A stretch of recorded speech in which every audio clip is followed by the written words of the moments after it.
In Free City, heroes are easily recognized because they wear special sunglasses. They go on dangerous missions every day, causing chaos and destruction around the city. Civilians are so used to this that they carry on with their lives while ignoring the explosions around them. One day, a hero glides through the sky and lands right in the driver's seat next to a gorgeous woman.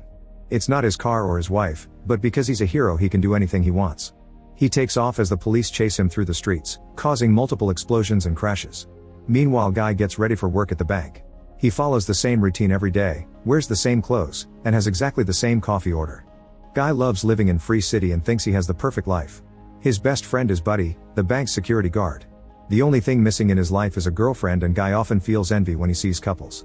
When a bunch of robbers with sunglasses enter the bank, Guy and Buddy just hide and wait while chatting casually. In a dark alley, a mysterious man waits for Molotov Girl, who lands behind him. He says he has proof of a secret level, but when she asks for a clip, he says he doesn't have it.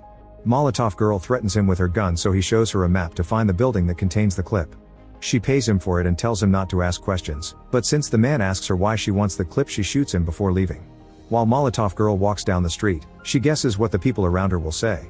Guy and Buddy are also walking nearby, and when Guy sees her, he immediately feels attracted to her.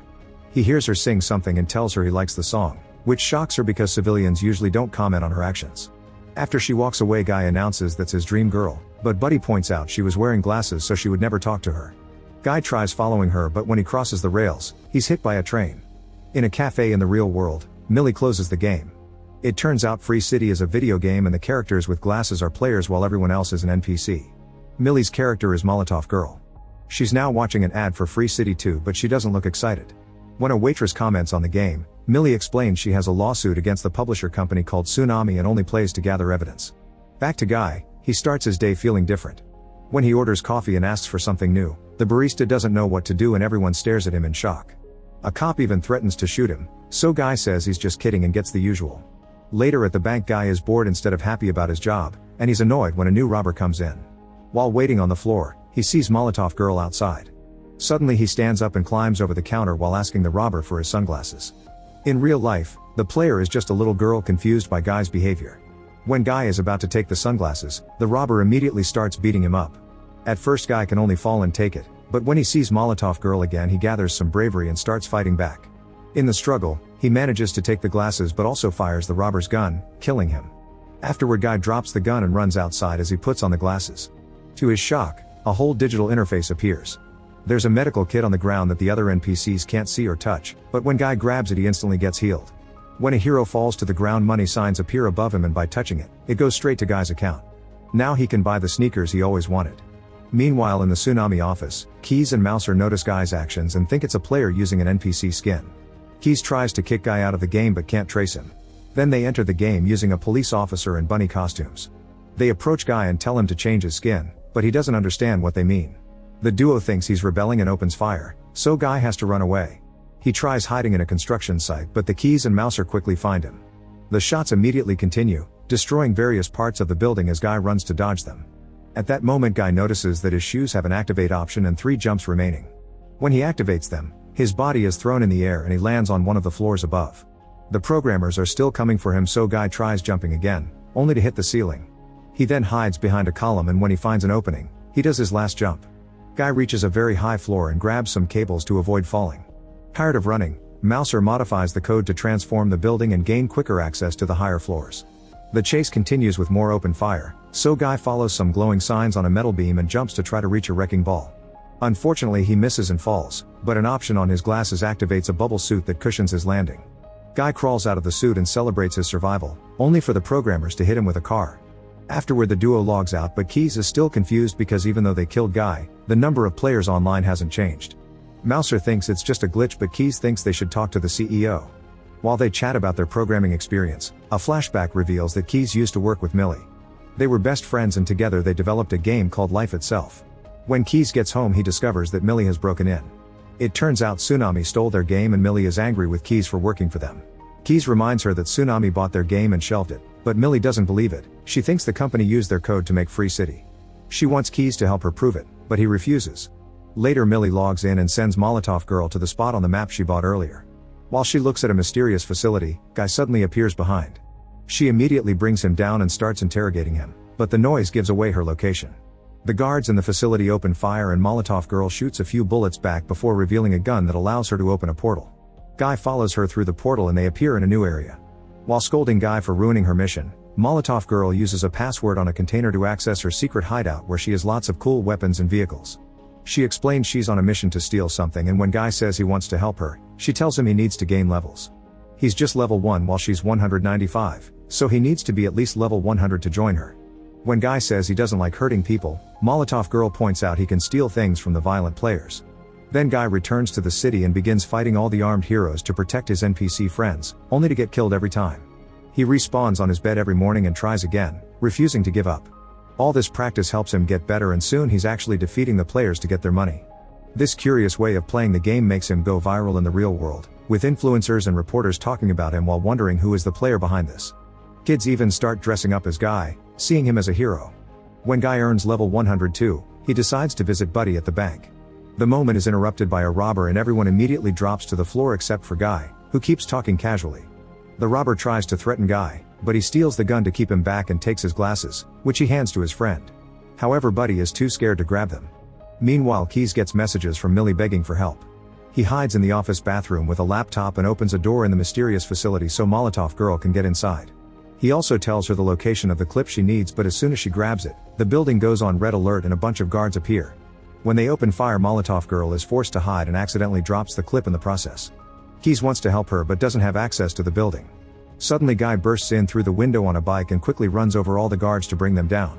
When he and Molotov Girl try to leave, more enemies surround them, and Keys doesn't understand who Molotov Girl is talking to. A hand-to-hand battle ensues and Guy falls deeper in love with Molotov Girl as he watches her fight with impressive skill. The enemies come after him too and he defends himself with his new equipment. The guards just keep respawning, so the duo jumps on the bike to escape. Molotov Girl keeps shooting at the enemies while Guy drives them through the window. Then she activates a glider so they fly off safely. At the office, CEO Antoine arrives and immediately starts treating employees horribly, even firing a few of them just because. Antoine tells Mouser not to get rid of Guy because he's good publicity. Instead, he asks the art team to make a skin that looks like Guy for Free City 2. When the team explains they're already behind importing the skins from Free City 1, Antoine reveals the game won't be backward compatible as promised and he just lied in the interviews for marketing reasons. Keys thinks they should make a new original game, but Antoine wants to get more money from IP recognition. After Antoine leaves, Keys begins investigating Guy and finds some strange things on his code. In the game, Guy shows Molotov Girl his new collection of vehicles and tells her about his level up. Then they go out for ice cream and bond over their love for weird jokes and bubblegum flavor. Guy shocks her when he asks for a kiss, but she still accepts. The kiss is very nice and Molotov Girl tells him her real name before she leaves. In the real world, Millie logs out when she hears someone pounding on her door. It's Keys, who tells her she was right all along. Their code is indeed in Free City. Their original game was about characters that could grow and change, so they programmed an AI that could achieve that. That AI is what now caused Guy to be an independent NPC. Millie freaks out while telling Keys about the kiss, but they're both excited about the fact they created sentient AI. At that moment, Keys realizes that Antoine won't make Free City 2 backward compatible because it'll be a replacement without the old code, so there will be no proof left behind.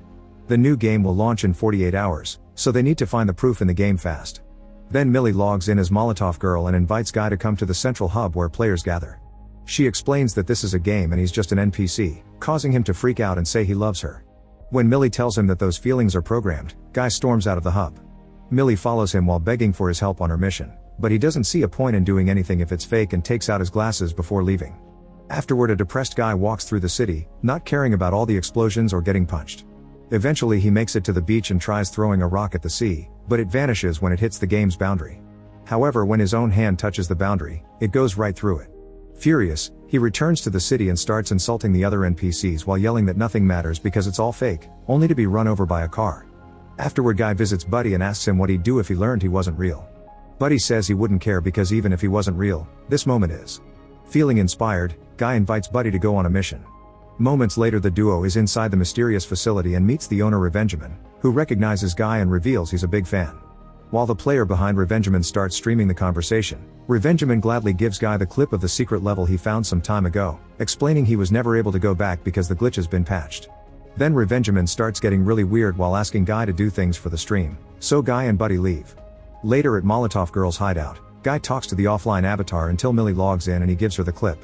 Meanwhile, in the real world, players all around the world share how Guy has made them change the way they play video games.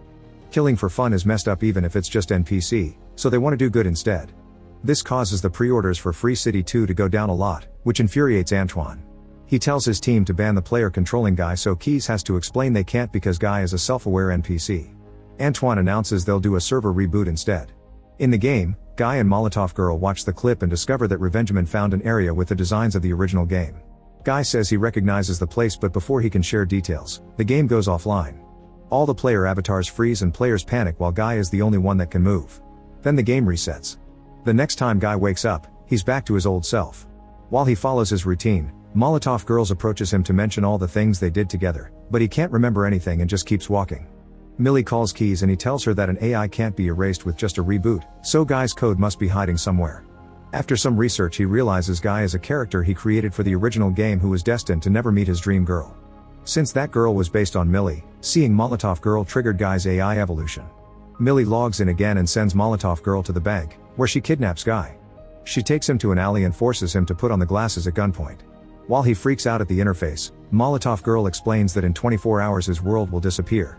He still doesn't believe her, so after blowing up a police car looking for them, Molotov Girl kisses Guy and triggers his memory. Afterward, Guy takes her to his apartment and shows her that the reflection on his blind shows the original game's designs. Millie realizes that Antoine hid their design past the horizon to keep it invisible but forgot to delete the reflections. She calls Keys to share the information and they make a plan with Guy's help. Later by the river, Guy gathers all the NPCs and gives a speech on how life can be so much more than the same boring routine. At first the crowd is skeptical, but when the barista says she wants to make new kinds of coffee, everyone gets on board. The next time players appear in the city, they find the whole place empty. The news goes viral and people start discussing theories, including the possibility of Guy not being a player. At the office, Antoine is panicking until an employee shows him the footage of Revengeman meeting with Guy, who mentioned Millie during their chat. More footage shows that Guy is currently in a car with Molotov Girl, so Antoine guesses that's Millie and asks Mouser to ban her. However, Mouser can't do it because her account is protected. When Antoine orders him to turn off respawning and kill everyone for good, Mouser points out it'll affect players too, but Antoine doesn't care. In the game, the buildings begin crumbling to try to crush the car with Guy and Molotov Girl. Guy does his best to dodge it all and Keys builds a bridge that allows them to drive out of the city just in time. Back to Antoine, he refuses to give up and tells the art team to release the improved Guy skin that they were making for the new game. Then he talks to Keys and finally admits he used their code because his calculations told him that the original game would fail. Keys reminds him that profits aren't everything that matters and presses a button on his computer. In the game, a building comes down to form a bridge on the sea. Antoine orders Mouser to kick all the players out of the game, so Molotov Girl disappears from the beach. Keys is fired from the company, but on his way out, he activates the streaming option so the whole world can watch what's happening. When Guy is about to cross the bridge, he's suddenly knocked down by the improved skin called Dude. When Guy gets punched again, he loses his glasses.